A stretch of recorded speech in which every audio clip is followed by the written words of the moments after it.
lemas rosakkan enjin dan bocorkan bot di perairan Langkawi. Pelarian Rohingya guna helah baru untuk masuk ke negara ini.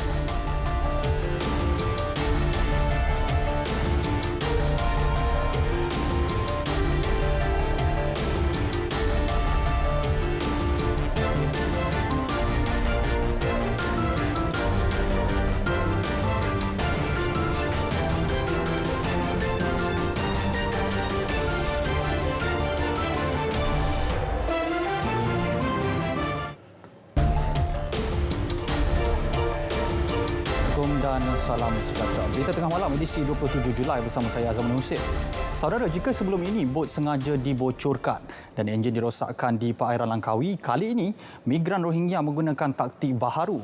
27 etnik Rohingya yang dikuatiri lemas di Pulau Langkawi pada Sabtu lalu sebenarnya dalam keadaan selamat dan sudah memasuki negara ini secara haram. Semuanya gara-gara helah seorang lelaki Rohingya yang mendakwa terselamat manakala puluhan yang lain lemas di perairan Langkawi selepas terjun dari bot terbongkar.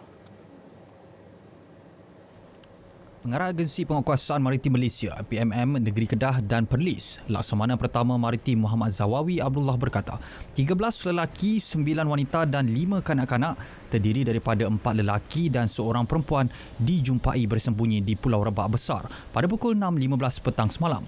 Mereka ditemukan semasa operasi mencari dan menyelamat susulan pihak berkuasa mendapat laporan awal daripada seorang etnik Rohingya yang terselamat. Kononnya, 24 penumpang lain dikuatiri lemas selepas dikatakan terjun dari sebuah bot. Beliau memaklumkan telah terjun daripada sebuah bot dan diarahkan untuk berenang ke Pulau Rebak Besar lah. Dan kita syaki bot tersebut adalah bot nelayan tempatan yang mana telah tersubahat dalam melakukan aktiviti penyeludupan manusia ke Pulau Langkawi. Kesemua migran berumur di lingkungan 5 hingga 45 tahun terdiri daripada 13 lelaki, 10 wanita dan 4 kanak-kanak itu dibawa ke jeti APMM Bukit Malut untuk siasatan lanjut dan saringan awal COVID-19 sebelum diserahkan kepada Jabatan Imigresen. Penduduk setempat dan nelayan tempatan antara dalang kemasukan pendatang asing tanpa izin parti ke Pulau Langkawi. Pasukan Petugas Kebangsaan NTF dalam satu kenyataan media menegaskan hasil risikan serta soal siasat mendapati penduduk setempat bertindak sebagai tali barut kepada sindiket-sindiket berkaitan termasuk penggunaan bot-bot nelayan. Setelah mendarat di perairan Malaysia, parti menggunakan taktik menyamar sebagai nelayan dengan menaiki bot-bot nelayan tempatan sebelum mendarat di pulau-pulau sekitar Langkawi. NTF turut menegaskan bahawa pelibatan penduduk tempatan membantu kemasukan parti sama ada melalui perairan maupun daratan persempadanan negara merupakan satu perbuatan khianat. Pemantauan berterusan serta tindakan tegas akan diambil bagi memastikan kesejahteraan dan keselamatan negara terpelihara. Masyarakat digesa menyalurkan maklumat berkenaan parti, aktiviti penyeludupan, pencerobohan sempadan atau sebarang aktiviti jenayah rentas sempadan melalui talian hotline Pusat Operasi NTF 011-6251-1223.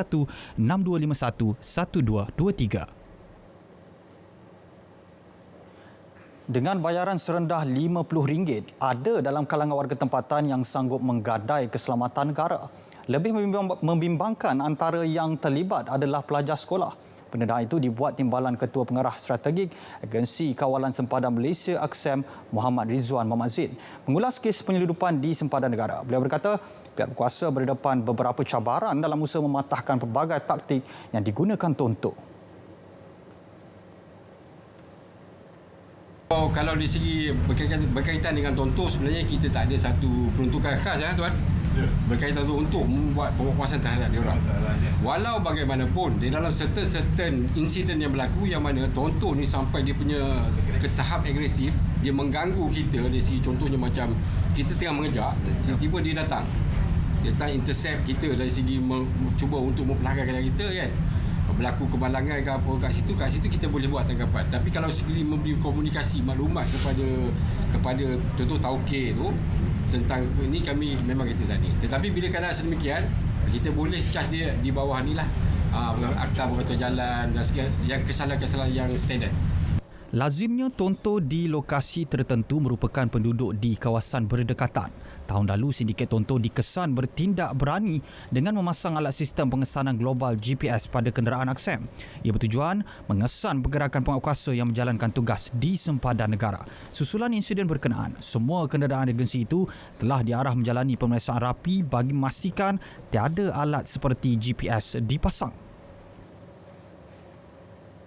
Setiap, kalau katakan sebagai contohnya macam kita di Bukit Kayu Hitam ni kan, setiap simpang mesti ada. Cuma kita tak tahu siapa. Okay. Contoh boleh juga berbentuk peniaga yang kedai makan. Contoh boleh juga berbentuk, bukan berbentuk, berupa kan, berupa pemandu teksi. Bukan kita nak katakan dia orang tak, bukan. Tetapi hanya memberikan maklumat, you dapat some sort of duit, token. Jadi cabaran kami, kita tak tahu siapa sebenarnya tonton. Beliau bagaimanapun mengakui jumlah kes penyeludupan di sempadan negara menurun sepanjang pelaksanaan Perintah Kawalan Pergerakan PKP dan Obenting. Setakat ini, Aksem telah mengenal pasti sekurang-kurangnya 80 titik panas yang dijadikan laluan tikus di utara Semenanjung Malaysia. Sementara itu, cubaan 5 warga Indonesia untuk menyeludup dadah di perairan Langkawi dipatahkan Agensi Penguatkuasaan Maritim Malaysia APMM. 230 kg ketulan ganja mampat bernilai RM700,000 dirampas. Menurut Pengarah Maritim Negeri Kedah dan Perlis, Laksamana Pertama Maritim Muhammad Zawawi Abdullah, dalam Obenting Sabtu lalu, sistem pengawasan laut swasta mengesan 2 bot dinaiki suspek pada kedudukan 40 Batu Nautika Barat Daya, Pulau Rebak. Sebaik bot dihampiri penguatkuasa, suspek cuba melarikan diri dan mencampak beberapa bungkusan besar ke laut.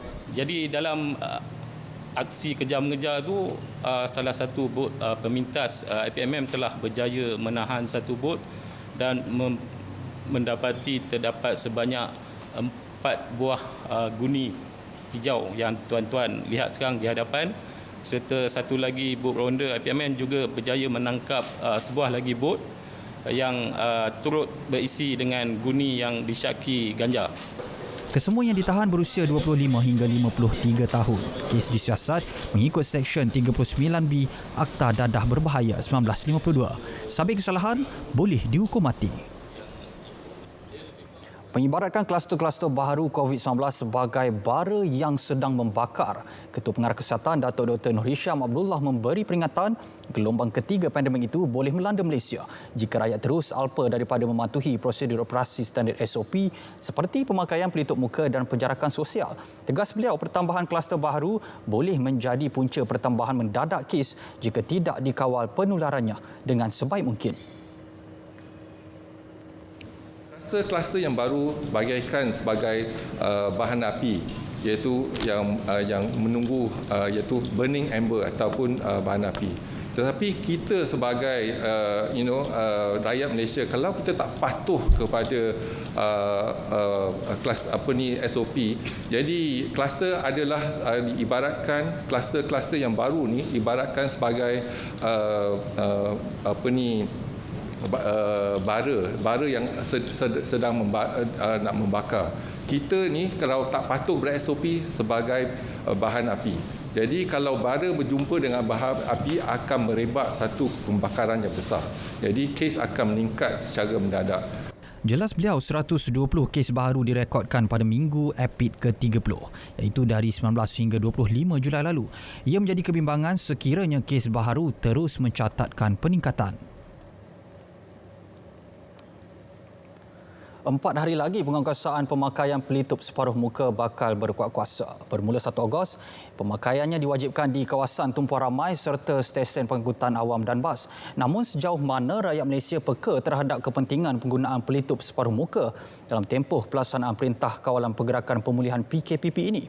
Wartawan Ravin Sanmugam melaporkan. Kesedaran masyarakat memakai pelitup separuh muka di kawasan awam masih rendah walaupun mereka menyedari risiko penularan wabak COVID-19. Tinjauan sekitar Kuala Lumpur mendapati masih ramai tidak menggunakan pelitup separuh muka di kawasan awam. Macam rider memang kita akan wajib pakai. Akan masuk mall, akan masuk restoran. Memang tempat-tempat tu orang kata memang ramai orang. Tapi selesa tak pakai mask? Sebab ada orang kata tak selesa. Bila lama-lama tak selesa tu, bila kita duduk rehat macam ni memang takkan pakai lah. Bila kita on, kira ada order jalan atau motor, kira masuk mall ataupun kedai, kita orang akan pakai. Tapi hari ni kenapa Encik tak pakai mask? Bila pakai, tapi bila dah jalan order baru bila duduk macam ni kita takkan pakai. Oh, Dia buat kuasa 1 Ogos. Gitu. Esok dia ada mas. Tak, kita orang bawa keluar dari hospital. Sekejap je. Nak ambil kereta dah. oh ya ke? Walaupun pergi hospital masih kena pakai juga kan?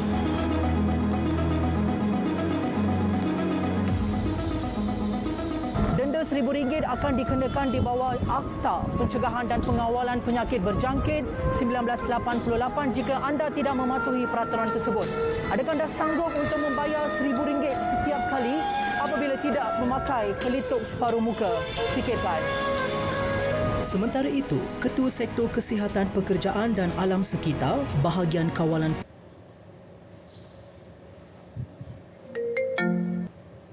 Hello? Ya, Mak? Iya, saya baliklah ni. Cuti dah lulus dah ni. Cik Zahra. Bukan memang banyak lagi guna apa ni, cecair pembasmi kuman ni. Lebih baik tuang dalam air, mandi je satu badan. Ya, Abang Fatih ni ada-ada je. Abang tahu tak, benda ni penting tau di kala COVID-19 ni. Zira, tak payahlah. Tengok ni.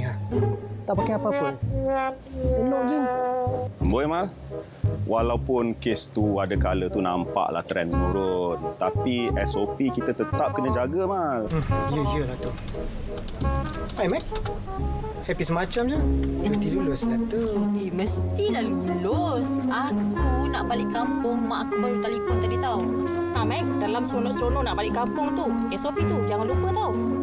Betul tu, Mac. Ada SOP dia. Tapi bila cakap pasal SOP ni, SOP juga. Janganlah macam sahabat kita seorang ni. Sampai nak mandi luluh, mandi bunga dengan apa, cecair pembasmi kuman dia tu. Sekejap. SOP Nak Google jap. Oi, apa ni? Alah, takkan itu pun nak Google. Kan aku dah kata, benda-benda SOP ni tak payah. Grafik SOP balik kampung tu awak dah siapkan? Awak main game, Kamal? Awak kena siapkan petang ni juga. Ni bos, kami semua tadi duk berborak pasal SOP balik kampung. Tapi bos, Kamal bos.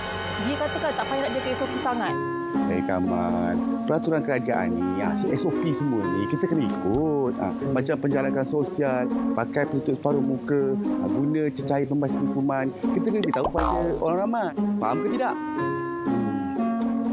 Ni make up tebal-tebal ni mana konsep? Gantung SOP tu kali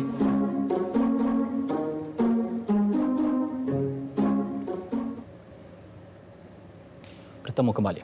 Tiada sekatan perjalanan termasuk rentas negeri. Orang ramai boleh pulang ke kampung masing-masing bagi menyambut Hari Raya Aidiladha. Menteri Kanan Keselamatan Datuk Seri Ismail Sabri Yaakob bagaimanapun mengingatkan orang ramai supaya sentiasa mematuhi SOP. Memandangkan Hari Raya Aidiladha disambut pada Jumaat.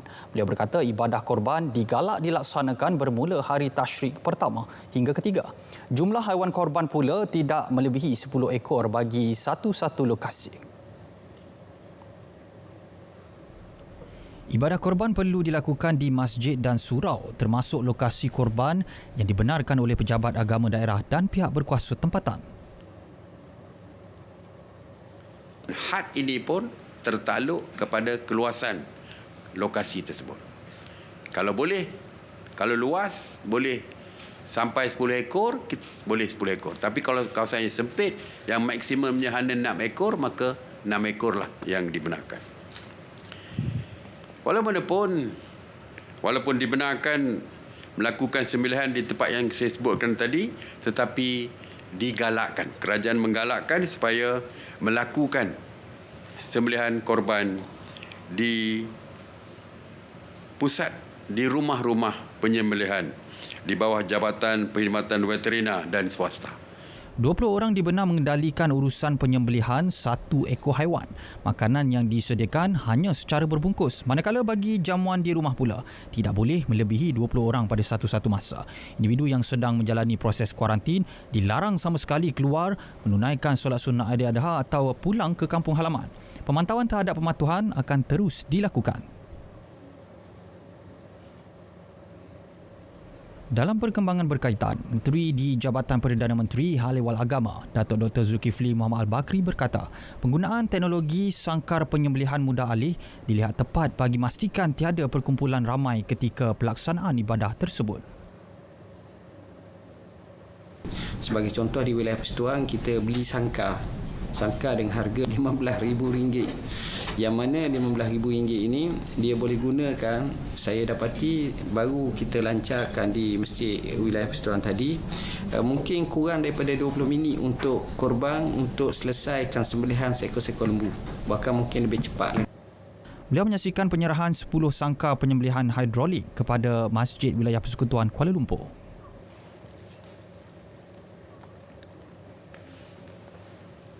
Sementara itu, bermula 1 hingga 14 Ogos, pergerakan penduduk di Sarawak dari zon merah dan kuning ke zon hijau serta sebaliknya dihadkan. Jumlah penerbangan dari Semenanjung, Sabah dan Labuan ke negeri tersebut juga akan dikurangkan sepanjang tempoh berkenaan. Zon merah dan kuning melibatkan kawasan Kuching, Serian dan Samarahan. Manakala zon hijau merangkumi bahagian Seri Aman, Betung, Sarike, Kapit, Mukah, Bintulu, Miri dan Limbang. Datuk Seri Ismail Sabri Yaakob berkata, tindakan itu dibuat susulan kes penularan wabak COVID-19 di Sarawak, khususnya di Ibu Negeri Kuching yang semakin meningkat. Pergerakan zon berbeza juga dengan PKP. Kalau kita PKP dulu, semua keluar rumah pun tak boleh.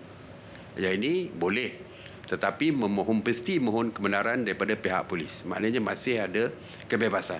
Cuma sekatannya perlu mendapat kebenaran saja. Intra-zon boleh. Kalau dalam zon merah sekalipun, daripada kota Samarahan, daripada Samarahan nak pergi Kuching, boleh dibenarkan. Tetapi perlu, kalau keluar zon, perlu mendapat kebenaran. Kerana kita tak mahu daripada zon merah pergi ke zon hijau, mungkin akan beri kesan kepada zon hijau tersebut.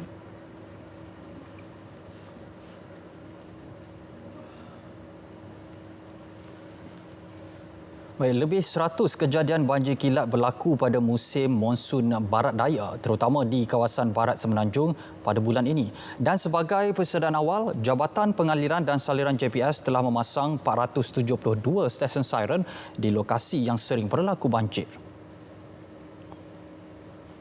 Menurut Timbalan Menteri Alam Sekitar dan Air, Senator Datuk Dr. Ahmad Masrizal Muhammad, JPS bersedia menghadapi banjir monsun barat daya bersama agensi-agensi pengurusan bencana lain. Dengan adanya Pusat Amalan Banjir yang dibuka pada tahun 2015 diberikan nafas yang baru, makanya kita sudah boleh mengesan bila banjir akan datang. Kita sudah boleh menjangka bila banjir akan berlaku, di mana banjir akan berlaku, dan kita sudah boleh memberi amaran kepada rakyat akan berlakunya macam mana bentuknya dan juga hebahan kepada semuanya. Sementara itu, Terowong Smart di Ibu Negara telah menangani kerugian banjir sebanyak RM1.4 bilion dan sepanjang tempoh Perintah Kawalan Pergerakan PKP, Terowong Smart telah beroperasi sebanyak 30 kali sehingga 26 Julai. Terowong Smart telah mencapai objektif pembinaannya dalam usaha JPS menangani masalah banjir. Beliau ditemui media selepas lawatan ke Pusat Kawalan Smart dan Pusat Ramalan dan Amaran Banjir PRABN. Seorang wanita yang juga pesara guru kerugian kira-kira RM1 juta akibat menjadi mangsa sindiket penipuan dalam talian.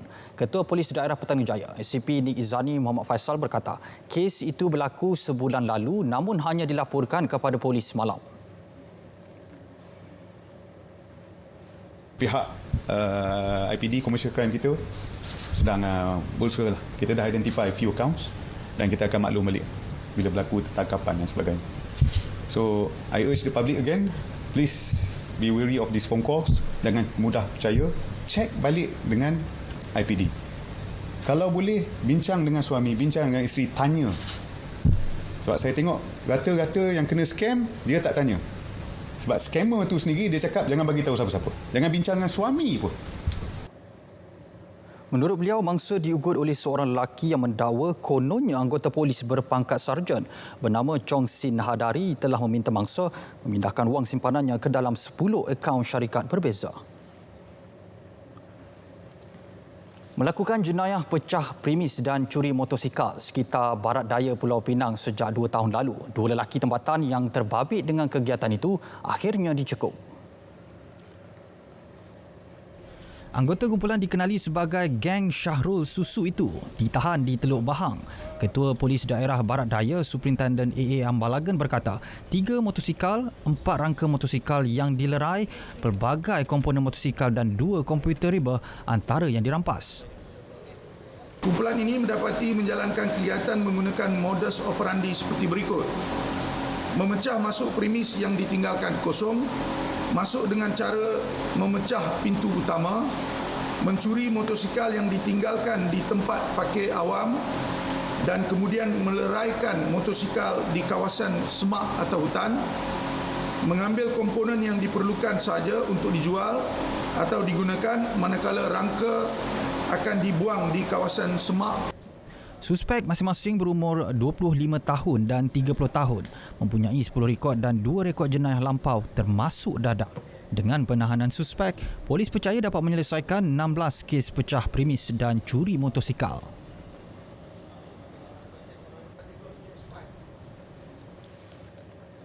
Di Tumpat, Kelantan, 2 lagi anggota geng Awi Tikus yang terbabit dalam jenayah pecah rumah dan curi motosikal dicekup dalam serbuan berasingan pada 2 dan 15 Julai lalu. Ketua Polis Daerah Tumpat Superintenden Abu Rashid Mat Daud berkata, beberapa barang hasil kegiatan pecah rumah bernilai RM24,000 dirampas.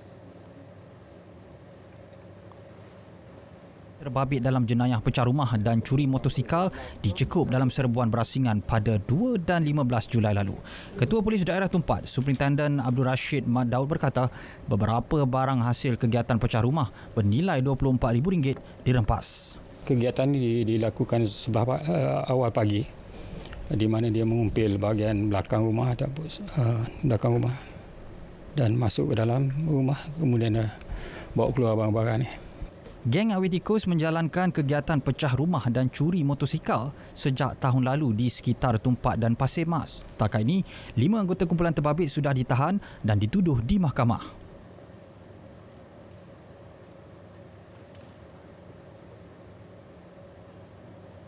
Di Kedah, 9 individu ditahan dalam tempoh seminggu kerana terbabit dalam sindiket dadah. Tangkapan terbaru membabitkan seorang lelaki di sebuah rumah di Jalan Gunung Perak Alustar. 1 paket dadah seberat 1.57 gram dirampas. Hasil soal siasat terhadap suspek membawa kepada penahanan 4 lelaki dan seorang wanita di Kota Star. Syabu seberat kira-kira 4.5 kg dan heroin 455.6 gram dirampas. Di Taman Kempas Sungai Petani, seorang lelaki ditahan manakala sejumlah dadah dirampas. 2 lagi turut ditahan di lokasi sama untuk siasatan lanjut. Orang yang ketiga ni merupakan orang yang berkebolehan untuk proses dadah. Jadi kita sedang menyiasat detail tentang suspek yang ketiga ini, yang dikatakan boleh mempunyai kemahiran untuk memproses sendiri dadah jenis heroin. Dan semasa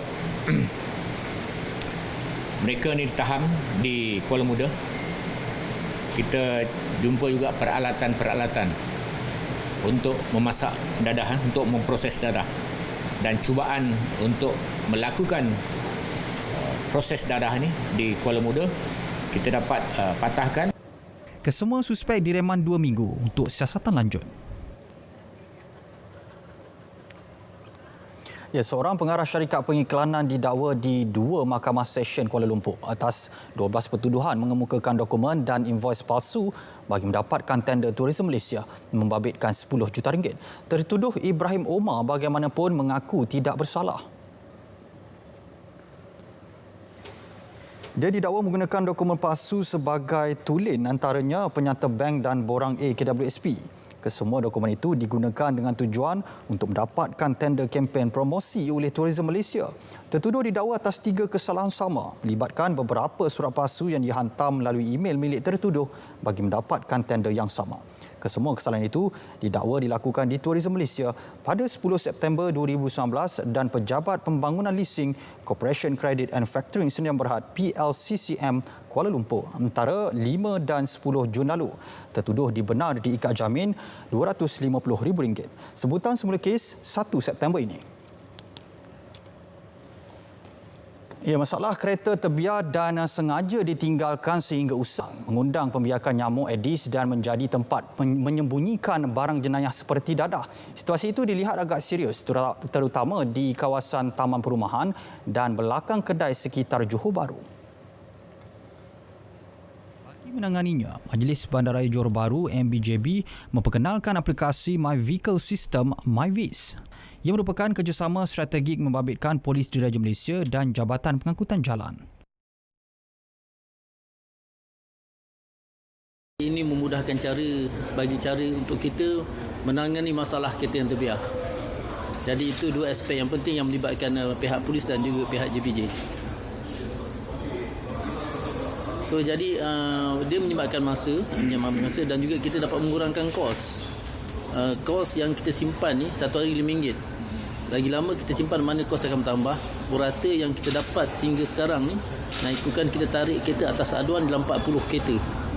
Beliau ditemui pemberita selepas menandatangani memorandum persefahaman dengan PDRM dan JPJ. Sehingga hari ini, lebih 2,000 kereta terbiar berada di depo simpanan MBJB.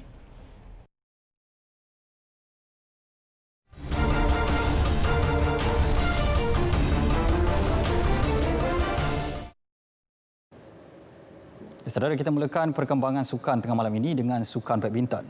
Pengarah Pembangunan Remaja Persatuan Badminton Malaysia BAM, Datuk Misbun Siddiq menegaskan tiada istilah pilih kasih dalam pemilihan pemain remaja untuk mewakili negara. Anak saudaranya Muhammad Fazriq Muhammad Razif perlu buktikan kemampuan dan bersaing dengan pemain lain bagi merebut posisi dalam skuad remaja kebangsaan.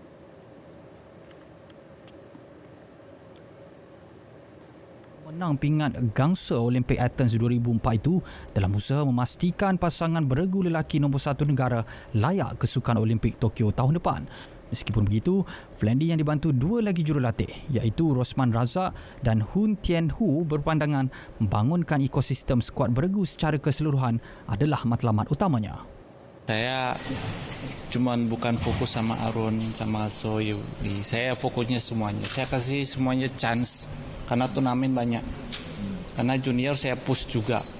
Karena kalau juniornya saya push, kalau mereka bagus sparring buat senior. Itu. Saya sama-sama, semua saya fair. Ya memang sekarang memang fokus juga kan ada Thomas Uber. Mungkin ya